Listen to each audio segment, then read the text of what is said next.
The South African parliamentary replies show that in cases finalized in court, the National Prosecuting Authority secured a conviction rate of roughly 74%. But numbers alone can sometimes be misleading. While trial stage conviction rates may appear high, the overall rate of successful prosecution remains low. That does not mean police officers are not doing their best to arrest criminals. In fact, the issue of low conviction rates in South Africa deserves a show on its own. Welcome to our show, where we track the successful convictions of criminals and highlight cases where justice is ultimately served. On the 23rd of October 2025, the Pretoria High Court sentenced Prayer Kgatle to life imprisonment for crimes committed against an 11-year-old girl in Annlin, north of Pretoria.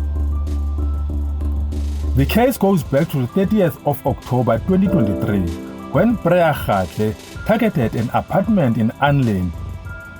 He first stole a bag through an open window and entered another apartment through a faulty door, where he sexually assaulted and attempted to rape an 11-year-old who was alone in the room.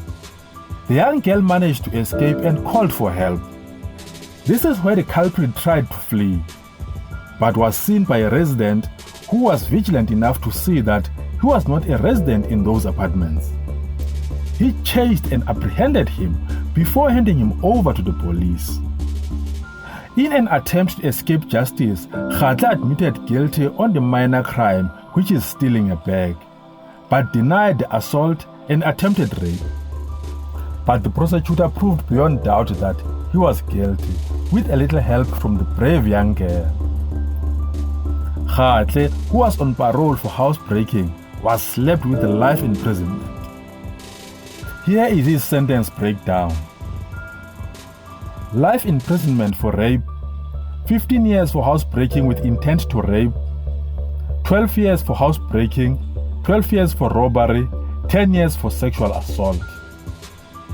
The court also ordered his name to be added on the National Register for Sex Offenders, declaring him unfit to work with kids or possess a gun. This story was first published on NPA website, Central News and SABC News.